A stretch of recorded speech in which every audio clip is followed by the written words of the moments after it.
Hi అండి, good morning. So ఇవాళ pre market close అయిపోయింది కదా. కొంచెం ఏంటి మనకు సెన్సెక్స్ బ్యాంక్ నిఫ్టీ స్లైట్ నెగిటివ్లో ఉన్నాయి. బ్యాంక్ నిఫ్టీ న్యూట్రల్ పాజిటివ్లో ఉన్నట్టుగా, అంతే. అది కూడా పెద్ద ఏం పాజిటివ్లో లేదు. Okay, fine. కాకపోతే నిన్న లెంతీ వీడియోలో మనం డిస్కషన్ చేసుకున్నాం కదా. ఒకసారి మీరు ఈ కాల్స్ అనేది యాడ్లిస్ట్లో యాడ్ చేసుకొని అబ్జర్వ్ చేయండి అని ఒకసారి మళ్ళీ రిపీట్ చేస్తాను. 80,100 పుట్ అండి, అండ్ 82,900 కాల్. ఓకే, 300 చేంజ్ ఉంది, అండ్ 83,300 కాల్ కూడా అండి. ఈ 3 కాల్స్ మీరు యాడ్లిస్ట్లో యాడ్ చేసుకొని అబ్జర్వ్ చేయండి. ఎందుకంటే ఇక్కడ మనకి 1000 స్ట్రక్చర్ కాదు, మనకు పుట్ సైడ్ ఏమో 1500 పాయింట్స్ ఉంది, కాల్ సైడ్ ఏమో ఆల్మోస్ట్ 1500 to 2000 రేంజ్లో ఉంది కదా. సో ఇక్కడ మనకి 1000 స్ట్రక్చర్కి 600 పాయింట్స్ రేంజ్ ఎలా వస్తుంది ఏంటి అనేది అబ్జర్వ్ చేయాలి.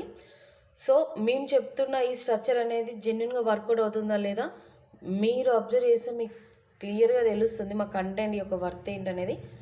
మీకు ఓకే అనుకుని నిజంగా మన ఛానల్లో మనం చెప్తున్న కంటెంట్ మీకు ట్రస్ట్ అనిపించి బిలీవ్ చేస్తే మాత్రం లైక్ చేసి సబ్స్క్రైబ్ చేసుకోవడం మాత్రం మర్చిపోకండి. Okay, thank you.